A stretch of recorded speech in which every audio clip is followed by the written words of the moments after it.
Hello, bachcho, let's read this question. The question says that in case of elastic collision at the time of impact, total kinetic energy of colliding bodies is conserved. Total kinetic energy of colliding bodies increases. Total kinetic energy of colliding bodies decreases. And last option is total momentum of colliding bodies decreases. We have to choose the correct option. आइए बच्चों हम सबसे पहले discuss कर लेते हैं की concept. तो बता दें कि कॉलिशन क्या होता है।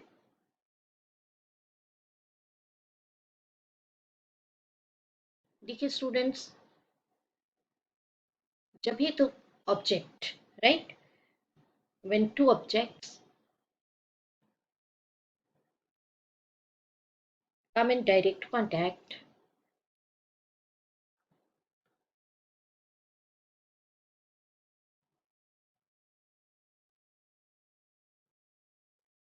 then collision occurs।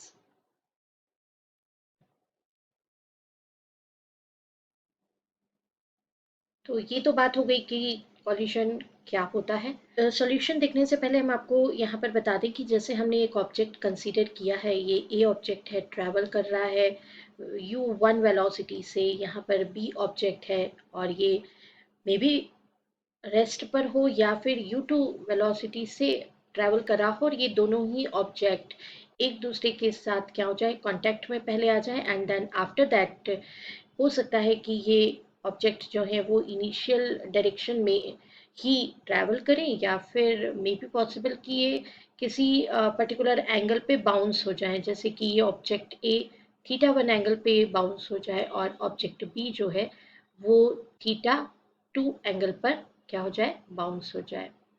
तो इस तरीके से ये कॉलिशन के केसेस हो सकते हैं। एंड अब देख लेते हैं हम सॉल्यूशन। देखिए स्टूडेंट, कॉलिशन तो हो रहा है, लेकिन इस कॉलिशन में देर आर टू कैटेगरीज, मतलब दो टाइप होते हैं कॉलिशन के। टाइप ऑफ कॉलिशन हम आपको यहाँ पर बता देते हैं। टाइप्स ऑफ कॉलिशन, एक होगा इलास्टिक कॉलिशन,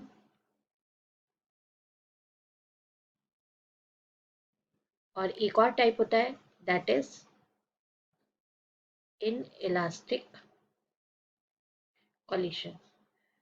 तो जिसके बारे में क्वेश्चन में बात किया है हम उसी को डिस्कस करेंगे। तो यहाँ पर गिवन है इलास्टिक कॉलिशन। तो चलिए हम बात करते हैं इलास्टिक कॉलिशन की। तो in case of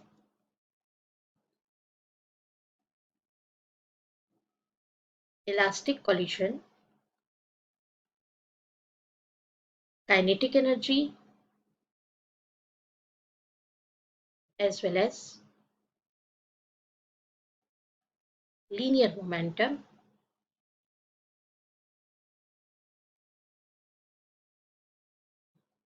both remains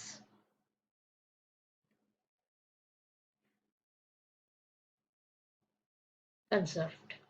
इसका मीनिंग ये हुआ कि before collision and after coalition, अगर मैं काइनेटिक एनर्जी की बात करूं, जैसे यहाँ पर ये है केस बिफोर कॉलिशन, यहाँ पर linear momentum, total linear momentum है p1, और यहाँ टोटल काइनेटिक एनर्जी जो है before coalition that is k1। Total kinetic energy का मीनिंग ये हुआ कि इन दोनों ही पार्टिकल्स की काइनेटिक एनर्जी का सम, राइट, और वो भी बिफोर कॉलिशन की हमने।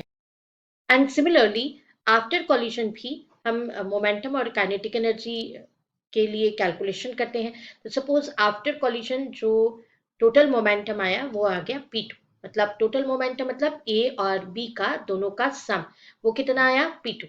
और इसका kinetic energy after collision, kinetic energy means kinetic energy दोनों का सम, किसका, a और b का काइनेटिक एनर्जी का सम, वो कितना आ गया, k2 आ गया। तो कंजर्व्ड होने का मीनिंग ये है कि before collision linear momentum equals to after collision linear momentum, and kinetic energy before collision and kinetic energy after collision, kinetic energy after collision. तो ये दोनों ही कैसे होते हैं, कंजर्व्ड माने जाएंगे अगर ये केस आता है तो। और इलास्टिक कोलिजन के केस में यही होता है, काइनेटिक एनर्जी और लीनियर मोमेंटम दोनों कैसे रहते हैं, कंजर्व्ड रहते हैं। तो आइए बच्चों अब हम चूज करें कि हमारा कौन सा ऑप्शन जो है वो राइट ऑप्शन है। तो देखिए, total kinetic energy of colliding bodies is conserved, यानी कि option A is right option.